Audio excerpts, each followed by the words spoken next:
ইরানে যুক্তরাষ্ট্র ইসরায়েলের যৌথ হামলা এবং আঞ্চলিক উত্তেজনা ঘিরে তেহরানের ভবিষ্যৎ রাজনৈতিক ও সামরিক অবস্থান নিয়ে নানা বিশ্লেষণ চলছে। তবে সাম্প্রতিক এক প্রতিবেদনে দাবি করা হয়েছে, এ ধরনের পরিস্থিতির আগেই দেশটির সর্বোচ্চ নেতা আয়াতুল্লাহ আলী খামেনি সম্ভাব্য সংকট মোকাবিলায় আগাম পরিকল্পনা চূড়ান্ত করে রেখেছেন। সম্প্রতি নিউ ইয়র্ক টাইমসের এক প্রতিবেদনে বলা হয়, ইরানে সরাসরি হামলা হলে রাষ্ট্র পরিচালনা ও ইসলামী প্রজাতন্ত্রকে টিকিয়ে রাখার দায়িত্ব দেওয়া হতে পারে জাতীয় নিরাপত্তা শীর্ষ নেতা আলী লারিজানিকে। ৬৭ বছর বয়সী লারিজানি ইরানের ইসলামী রেভলিউশনারি গার্ড কর্পস IRGC এর সাবেক কমান্ডার এবং দীর্ঘদিন পার্লামেন্টের স্পিকার ছিলেন।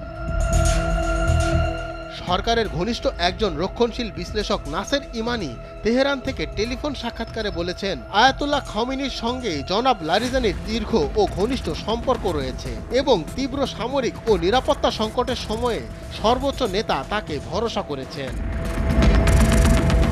প্রতিবেদন অনুযায়ী গত জানুয়ারিতে দেশ জুড়ে বিক্ষোভ এবং যুক্তরাষ্ট্রের হুমকির প্রেক্ষাপটে খামেনি তার বিশ্বস্ত সহযোগী লারিজানির ওপর আস্থা রাখেন।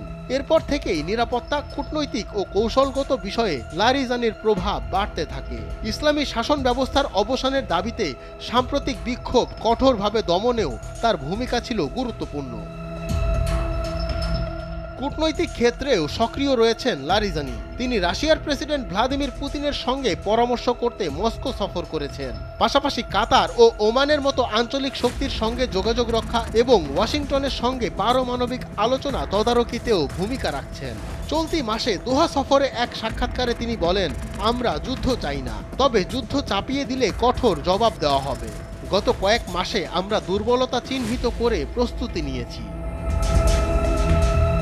গত জুনে ইসরায়েলের সঙ্গে 12 দিনের সংঘাতের সময় আত্মগোপনে থাকা খামেনি সম্ভাব্য 3 উত্তরসূরির নাম ঠিক করেছিলেন, যদিও তা প্রকাশ করা হয়নি। তবে বিশ্লেষকদের মতে শীর্ষ শিয়া ধর্মীয় নেতা না হওয়ায় লারিজানি সর্বোচ্চ নেতার পদে সম্ভাব্য প্রার্থী নন। খামেনির ঘনিষ্ঠ বলয়ে আরও রয়েছেন তার সামরিক উপদেষ্টা ইয়াহিয়া রাহিম সাফাভি, বর্তমান parliament speaker Mohammad Bagher Ghalibaf এবং chief of staff Ali Asghar হেজাজি।